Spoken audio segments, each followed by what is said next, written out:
ମୋ ଭଳିଆ କେଉଁ ଭାଇ ଭଉଣୀମାନଙ୍କୁ ବିରାଟ କୋହଲିର ସେ ଆଗ୍ରେସନ୍, ରୋହିତ ଶର୍ମାଙ୍କର ସେଇ ପୁଲ୍ ଶଟ୍ ଏବଂ ହିଟ୍ ମେନ୍ ରୂପ ଏବଂ ଜାଡ଼େଜାଙ୍କର ସେ ଫିଲ୍ଡିଂ, ବୁମ୍ରାର ସେ ୟର୍କର ଏବଂ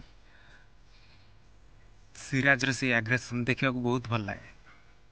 ଜାଣିଛି ଆପଣମାନଙ୍କୁ ସମସ୍ତଙ୍କୁ ଭଲ ଲାଗୁଥିବ ମୋ ଭଳିଆ, ଯେମାନେ ବହୁତ ବଡ଼ କ୍ରିକେଟ୍ ଫ୍ୟାନ୍ସ ସେମାନଙ୍କୁ ଏଇସବୁ ଦେଖିବା ପାଇଁ ବହୁତ ଭଲ ଲାଗେ।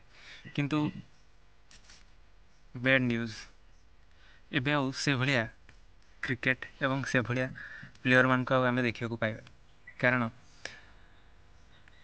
BCCI ଏବଂ ସିଲେକ୍ଟର୍ସ ମାନଙ୍କର ଏଇ ବେକାର ଚକ୍ରାନ୍ତ ଯୋଗୁଁ ସବୁକିଛି ନଷ୍ଟ ହେଇଯାଉଛି।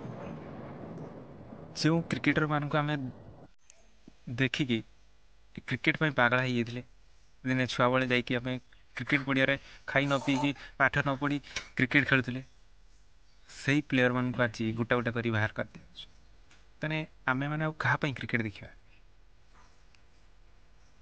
ଆଗରୁ ଯେରକମ ବିରାଟ କୋହଲି ଜିତିଲା, ରୋହିତ ଶର୍ମା ଜିତିଲା, ଏ କଥା ଭାବିକି ଆମେ ବହୁତ ଖୁସି ହଉଥିଲେ ଏବଂ ମାନେ ରାତି ସାରା ଉଜାଗର ରହୁଥିଲେ କ୍ରିକେଟ୍ ଟିମ୍ର କ୍ରିକେଟ୍ ଦେଖିବା ନାଇଁ କି ଆମ ଇଣ୍ଡିଆ ଟିମ୍ରେ। କିନ୍ତୁ ଏବେ ଆମେ କାହା ପାଇଁ କ୍ରିକେଟ୍ ଦେଖିବା, କ୍ରିକେଟ୍ କାହା ପାଇଁ ଏନ୍ଜୟ କରିବା? ସବୁ ଚାଲିଗଲା।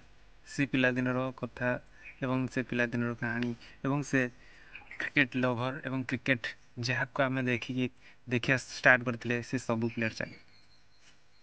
ବହୁତ ଦୁଃଖ।